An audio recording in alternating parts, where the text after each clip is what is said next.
Alors, donc, pour comprendre un peu mieux l'histoire de Zékéié et le serpent Python, l'album que vous êtes en train de lire, il est important de localiser le pays dans lequel se passe cette histoire.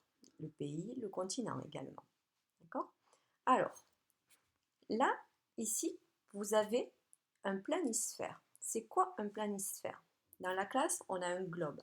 Le globe terrestre, c'est la Terre. Le planisphère, c'est une représentation plate de la Terre. D'accord? Donc, nous habitons en France. Vous voyez? Là, il y a écrit France. C'est notre pays. D'accord? Et notre pays, il est situé dans un espace plus large. Il est situé dans le continent européen. C'est tout ça. L'Europe.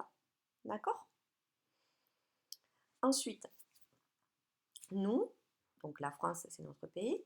Nous, on habite à Montpellier, c'est la ville qui est à peu près par là. Vous voyez ma flèche. Et Montpellier, c'est situé dans la région un peu plus grand, Occitanie. D'accord? Voilà. Donc, notre histoire, le Zékéié et le serpent Python, elle ne se passe pas en Europe, elle se passe en Afrique.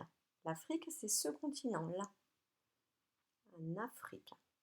D'accord? Et l'Afrique, il y a plein de pays en Afrique.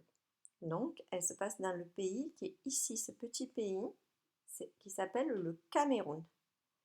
D'accord? Et plus précisément, dans la région qu'on appelle Bamileke. Je crois que c'est... Oui, Bamileke, il me semble que c'est ça.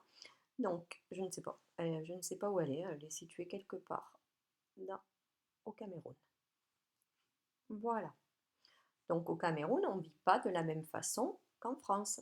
On n'a pas le même style d'habitat, il n'y a pas les mêmes animaux, d'accord?